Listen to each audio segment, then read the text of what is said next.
एक भगवंता। और खंभे से आपकी दृष्टि हमारी तरफ तो भाव पल्ले पड़ेगा। खंभे से प्रहलाद जी को बांधा है और पूछ रहा है, अरे दुष्ट, यदि तू कहता है कि तेरा भगवान सब जगह है तो एक बात बता, क्या मैं इस खंभे से तुझको बांधा हूं? तेरा भगवान इस खंभे में भी है। प्रहलाद जी ने कहा, पिताजी चश्मा बदलो, भगवान नजर आने लगेंगे। जो चश्मा जो लगाए हो इससे भगवान नजर नहीं आएंगे, क्योंकि जिस रंग का चश्मा रहेगा दुनिया भी उसी रंग की नजर आती है। हमारा विचार जैसा होता है सामने वाला भी उसी प्रकार ही हमको नजर आता है। हिरण्यकश्यप ने डांटना शुरू किया कि यस्त्वया मंद भाग्योक्तो मदन्यो जगदीश्वर क्वासौ यदि स सर्वत्र कस्मात् स्तंभेन दृश्यते। कहा, क्वासौ यदि स सर्वत्र कस्मात् स्तंभेन दृश्यते। हे प्रहलाद, तू कहता है तेरा भगवान सब जगह है, लेकिन इस खंभे में हमको दिखाई नहीं दे रहा है। और है तो तेरा, तुझको बचाने क्यों नहीं आ रहा है? देखिए, भगवान उस समय भी थे, आज भी हैं और हमेशा रहेंगे। लेकिन आज तलवार पर आज खंभे पर तलवार मारो, खंभा टूट जाएगा, लेकिन भगवान प्रकट होने वाले नहीं है। कहा क्यों? कहा कि सूरयने कफिरे कन मांगत कि पै पद सू रसो स्वाद कहाँ।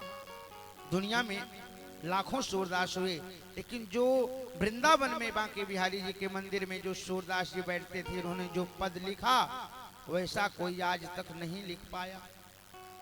एक बार बांके बिहारी मंदिर में वृंदावन में गोस्वामी बालकों ने सूरदास की परीक्षा लेना चाहा, तो क्या किए? बांके बिहारी जी को स्नान करा करके वस्त्र नहीं पहनाया, माला डाल दिया और सूरदास जी श्रृंगार का वर्णन करने के लिए अपना वाद्य यंत्र लेकर के बैठे। और जैसे बैठे मुस्कुराने लगे सूरदास जी, अपने गमछे से अपना सिर छुपा कर, अपना चेहरा छुपा करके धीरे से मुस्कुराने लगे। अरे कहा, बाबा हंस क्यों रहे हो? अरे कहा, जल्दी से कपड़ा पहनाओ, नहीं तो हमारे लाला को नजर लग जाएगी, लाला को नजर लग जाएगी। बाहरी आंखें नहीं थी, लेकिन सूरदास की जो भीतरी आंखें, जो ज्ञान चक्षु था, उससे सूरदास जी ने भगवान का दर्शन किया। तो कहा कि सूरयने कफिरे कन मांगत कि पै पद सू रसो स्वाद कहाँ। कि पुनिताल मजी रब जाति फिरे मीरा मतवा ऋषि चाह कहाँ। दुनिया में लाखों नाचने गाने वाले हुए, लेकिन जो मीरा बाई ने जो पद लिखा कि मेरे तो गिरधर गोपाल दूसरो न कोई, वैसा आज तक कोई न लिख पाया न गा पाया। तो कहा कि जो मीरा बाई थी उन्होंने भगवान को प्रसन्न किया, गिरधर गोपाल को प्रसन्न किया।